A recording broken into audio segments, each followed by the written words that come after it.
Halo pemirsa Cokro TV, kembali lagi dalam acara Tadarus Ramadan, acara yang diinisiasi oleh Pergerakan Indonesia untuk Semua dengan Cokro TV.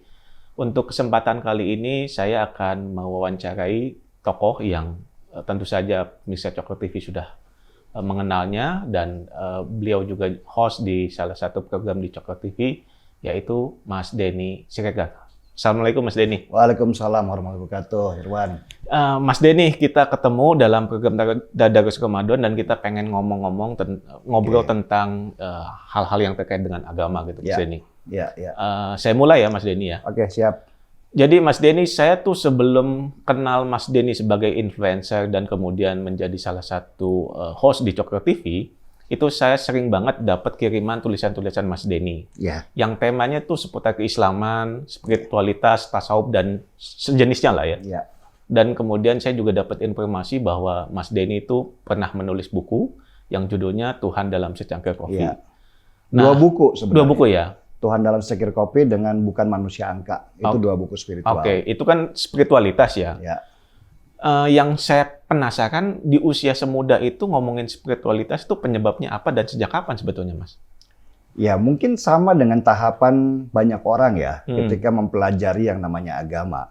Itu orang masuk pada tahapan syariat dulu nih. Oke. Ya kan, rules-rulesnya, bagaimana cara ibadah dan segala macam. Tapi sesudah melewati tahap itu, saya juga ingin banyak memahami bahwa sebenarnya agama ini lebih luas daripada itu. Ya, bahwa yang disebut dengan agama ini adalah makna-makna di dalam kehidupan. Disitulah saya mencoba menggali apa yang disebut makna itu. Karena di dalam agama itu sifatnya berupa nasihat-nasihat yang keluar dari orang-orang zaman dahulu dan sejarah-sejarah yang mengajarkan kita banyak peristiwa supaya kita bisa menjadi lebih baik. Ya kan? Disitulah saya menemukan bahwa ternyata untuk memahami satu teks saja, kita harus mengetahui kapan kata-kata ini dikeluarkan, ya kan? Dan pada saat apa, bagaimana peristiwanya, dan segala macam. Sehingga kita nggak salah mengartikan. Ketika kita sudah bisa memahami itu, baru kita bisa memahami, oh apa maksudnya ya? Nah, disitulah saya mencoba menjabarkan, ya kan? Seperti apa nih yang diperkirakan sesuai dengan kapasitas saya berpikir, ya kan? Dan ternyata itu melegakan. Ternyata ketika saya menulis itu banyak orang yang kemudian mengikuti, ya kan? Dan mencoba memahami juga, karena nggak gampang. Padahal banyak hal yang saya temukan di sana. Pemahaman itu sebenarnya sederhana sekali. Cuman karena mungkin kita yang terlalu rumit berpikir ya, sehingga kesederhanaan itu malah tidak dapat ditafsirkan oleh manusia itu sendiri. Ada presiden khusus nggak, Mas? Itu kan untuk ngomong sesuatu yang sifatnya spiritual ya dalam usia muda itu kan nggak gampang ya. Gini, kita kan usia muda itu usia ngomong yang ringan-ringan lah gitu kan. Harus ada presiden khusus. Kalau nggak ada presiden khusus, sulit sekali untuk memahami agama itu sendiri. Jadi saya selalu mengibaratkan begini. Siapakah yang paling jago antara seorang guru yang memahami teori renang sama seorang yang dipaksa untuk berenang? Ya kan? Dan ternyata saya memahami akhirnya yang seorang yang dipaksa untuk berenang itu ternyata lebih jago dari seseorang yang punya teori begitu banyak. Kenapa? Karena seseorang yang ketika dipaksa untuk berenang, dia mengalami situasinya sendiri. Jadi untuk memahami peristiwa-peristiwa atau makna-makna di dalam agama itu sendiri, orang harus nyebur ke dalamnya. Ketika orang tidak memahami, tidak pernah mengalami, dia tidak akan pernah memahami situasinya. Jadi kenapa kok para nabi, ya para orang-orang suci pada waktu itu memang saya paham bahwa kenapa mereka tidak diberikan kenikmatan di dunianya. Mereka selalu diberikan kesulitan yang luar biasa sulitnya. Ya, untuk bisa memberikan masukan kepada orang-orang terhadap bagaimana cara memahami peristiwa-peristiwa yang ada di dunia ini. Bagaimana cara menghadapi bahwa kesulitan itu pasti ada. Tapi kan bagaimana cara menghadapinya itu yang paling penting. Nah, ya. Mas, pada proses peralihan ya dari yang tadi Mas bilang, dari yang tadinya syariat terus kemudian menjadi spiritual, itu kan prosesnya nggak mudah ya. Dan shifting berpikirnya itu kan nggak mudah juga kan. Betul. Dari yang tadinya katakanlah hitam putih, terus kemudian lebih wise, lebih melihat sesuatu dari banyak angle, itu kan gimana tuh Mas prosesnya? Dialog. Ya kan. Jadi yang saya lakukan pada waktu itu adalah banyak dialog, banyak ketemu orang. Saya misalnya, saya menganggap seseorang ini guru. Tapi kemudian ketika saya sudah dialog dengan dia, mencoba memahami, saya pikir bahwa ternyata pemahamannya juga kurang begitu luas ya. Saya mencari guru lagi. Bukan guru ya, tetapi seseorang yang saya anggap guru. Dia punya pengetahuan agama yang lebih dalam. Saya cara lagi, saya dialog, masih kurang juga saya. Ya seperti itulah dialog. Bahkan saya kalau udah dialog agama itu bisa sampai subuh kayak gitu kan. Dan itu berjalan selama bertahun-tahun. Makanya saya yang heran itu sekarang ketika orang beragama itu dengan instan gitu ya. Akhirnya saya lihat bahwa ya yang mereka lakukan juga hasil daripada cara berpikir mereka instan tadi. Ya kan? Bahwa agama itu bukan hanya kemudian kamu sholat, puasa dan segala macam enggak. Buat saya, pemahaman saya, semua perintah-perintah dalam agama itu dilakukan atau dikeluarkan untuk mengatur manusia sebenarnya. Ya kan? Mengatur manusia, kamu harus begini, kamu harus begini, kamu harus begini. Makanya saya bahkan sempat menulis pada waktu itu, ibadah itu punya tingkatan. Yang pertama adalah tingkatan perintah seperti office boy, yang kalau apa-apa harus diperintah misalnya. Yang tingkatan manajer, yang dia sudah mulai mengerti kenapa dia harus ibadah. Yang tingkatan direktur, nah ini sudah mulai sulit nih. Ya kan? Yang dia sudah mulai mengontrol semua konsep ibadahnya dia, dirinya dia dalam bentuk ibadahnya itu. Ya kan? Jadi istilahnya ibadah, antara dia ibadah sama perilakunya itu sudah harus mulai sesuai. Yang paling tinggi udah konsep CEO. Itu para nabi yang bisa, bahwa dia bisa menikmati ibadah itu, ya kan, seperti dia komunikasi. Jadi kalau ada orang ngomong bahwa dia dengan ibadah komunikasi dengan Tuhan, tuh saya ketawa. Gila, itu tingkat ibadah yang paling tinggi. Dan nggak gampang. Manusia itu sulit sekali untuk masuk ke sana. Kecuali memang kerjaan kamu tiap hari ibadah, kan gitu kan. Atau kamu bisa menyatu duniamu dengan ibadahmu. Oke. Dari proses dialog tadi kan Mas Denny kan bilang bahwa untuk sampai ke shifting ke arah yang spiritualitas itu ya banyak melakukan dialog. Apakah itu dialog dengan hanya tokoh yang seagama atau juga yang lintas agama? Karena kan spiritualitas ada di mana-mana biasanya. Betul. Lintas agama dengan semuanya. Saya dialog dengan semua. Ya kan, bahkan saya berdialog juga dengan diri sendiri.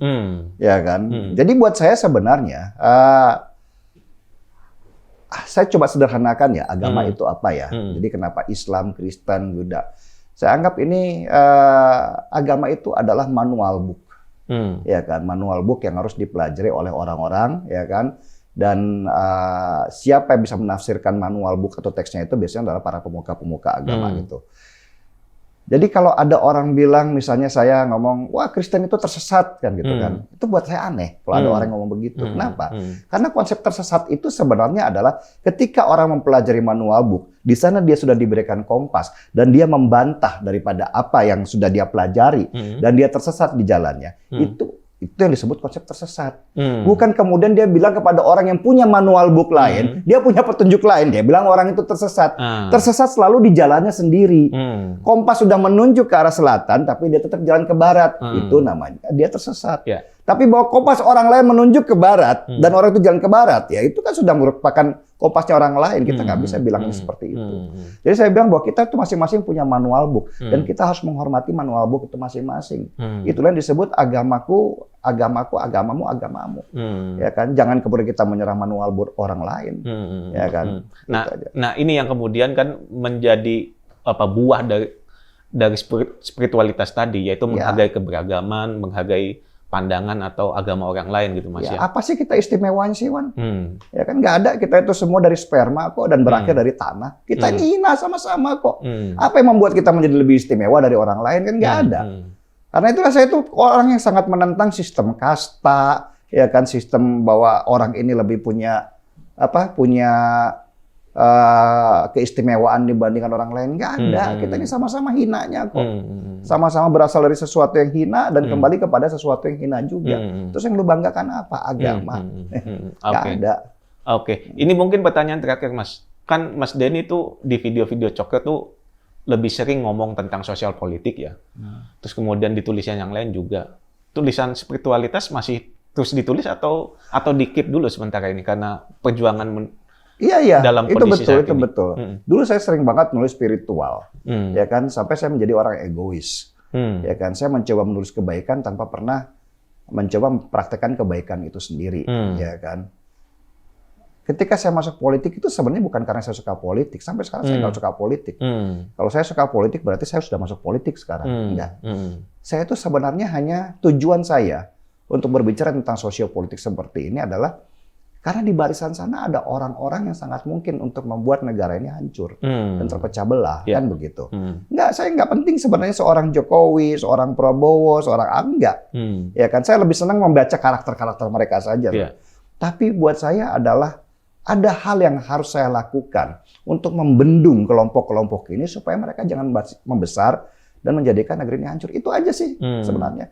Bahwa jika itu jalannya lewat politik, ya saya pakai politik. Karena mereka juga pakai jalan politik. Itu aja, Wan. Tapi bukan berarti tulisan atau pikiran tentang spiritualitas... Justru ini adalah bagian daripada praktek, daripada apa yang sudah saya bicarakan. Kan gitu kan? Spiritualitas, tapi dalam wajah yang lain ya? Spiritualitas dalam tingkah laku. Dalam prakteknya sebenarnya buat saya. Bisa nggak saya konsisten? Sampai kemudian saya bilang begini. Dulu saya bilang bahwa orang-orang yang sudah dikupas dirinya, dia akan menjadi stabil sehingga tidak terpengaruh oleh kenikmatan duniawi lainnya. Nah, pada situasi seperti ini, pada situasi yang buat beberapa orang posisi saya tinggi, godaan itu banyaknya setengah mati. Ya kan, orang yang menawarkan uang untuk melakukan apa segala macam ya kan. Saya tinggal menguji diri saya. Bisa nggak saya melewati itu ya? Karena ternyata memang akhirnya yang saya temui, ujian paling terberat seseorang itu bukan ketika orang itu dalam kesulitan, tapi justru dalam posisi kenikmatan. Itu yang bahaya banget. Halus. Karena gini Mas Denny, kan salah satu konsep dalam tasawuf ya, adalah ujlah. Ujlah itu menghindarkan dari dunia untuk meningkatkan spiritualitas. Nah, Mas Denny kan malah menantang. Saya malah menantang karena buat saya itu puasa itu ya ngapain gue sendirian ya kan? Ya gue mendingan ngadepin orang-orang ya kan supaya dapat ujian. Dapat nggak gue nilainya kan gitu kan? Bukan nilai yang pengen gue persembahkan kepada Tuhan ya, tapi buat diri gue sendiri. Jadi ketika ada orang-orang itu saya nggak kemudian menghindar, saya nganggap bahwa mereka duniawi, gue nggak duniawi, enggak. Saya malah masuk kepada mereka dan mengikuti mereka. Ya, tetapi saya tetap bisa menjaga diri saya tetap pada rel atau track yang saya punya, nggak terikut oleh arusnya mereka kan begitu. Tapi nggak kemudian saya menghindar dari keduniawian mereka. Jadi menjalani praktek spiritualitas itu tidak lantas membuat kita menyendiri, Mas Denny. Itu buat saya adalah orang-orang yang ketika mereka menjadi spiritualitas mereka sendiri enggak.